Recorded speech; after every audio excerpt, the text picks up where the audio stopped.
দেখলাম যে ইসিতে রুমিন ফারহানাকে ধাক্কা দেওয়ার পরে রুমিন ফারহানার সাথের লোকজন এনসিপি নেতাকে বেধড়ক পিটিয়েছে। আরে ভাই, পেটাবেই তো।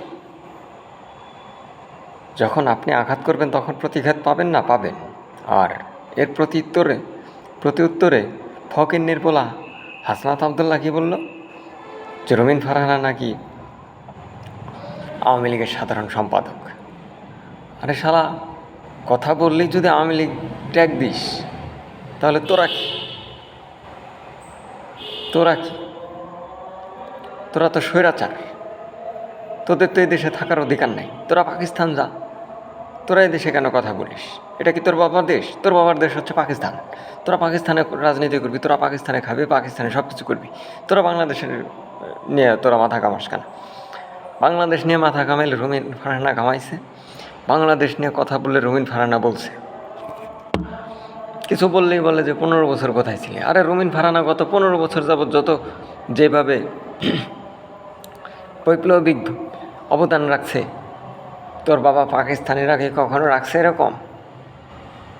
হাসনাত আবদুল্লাহর পরিণতি এমন হওয়া দরকার যেন কুকুরেও না খায়, যেন কুকুরেও ওকে দেখলে দূর দূর করে চলে যায়।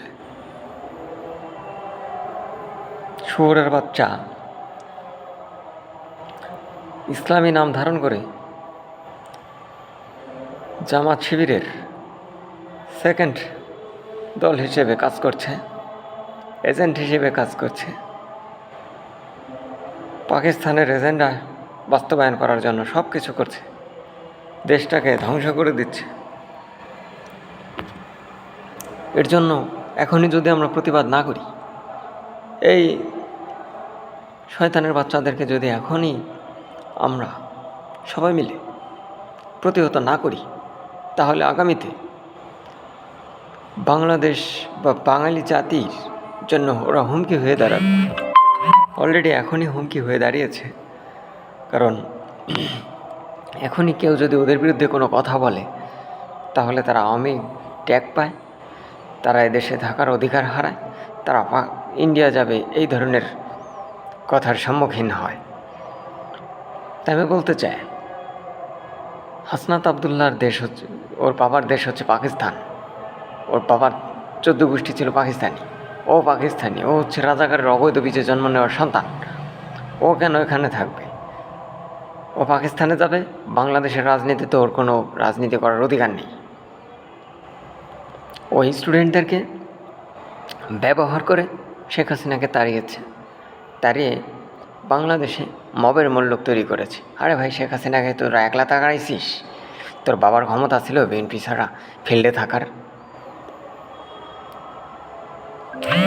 তোর বাবা পাকিস্তান পারছে 71-এ বাংলাদেশের পাল ছিঁড়তে পারে নাই। তাহলে তোরা কেমনে পারবি? তোরা তো সেই শুয়োরের বাচ্চা শুয়োর দুটোই সমান।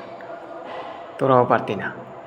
বিএনপি নির্যাতনের শিকার হয়েছে, রুমিন ফারহানারা নির্যাতনের শিকার হয়েছে, কিন্তু বর্তমানে নির্যাতন এত পরিমাণ বেড়েছে যে বলতে বাধ্য হচ্ছে যে আগেই ভালো ছিলাম। কতটা ভালো ছিল? আগের যে পরিমাণ ভালো ছিল এখন তার থেকে খারাপ আছে। এই জন্যই সে বলেছে যে আগের থেকে আগেই ভালো ছিলাম। এটা যদি তার অপরাধ হয়ে থাকে, এই জন্য যদি তার ইন্ডিয়া যেতে হয়, তাহলে তোরা কেন পাকিস্তানে যাবি না? যদি পাকিস্তানে না যাস, তাহলে বাঙালি তোদেরকে এটা দিয়ে দেবে।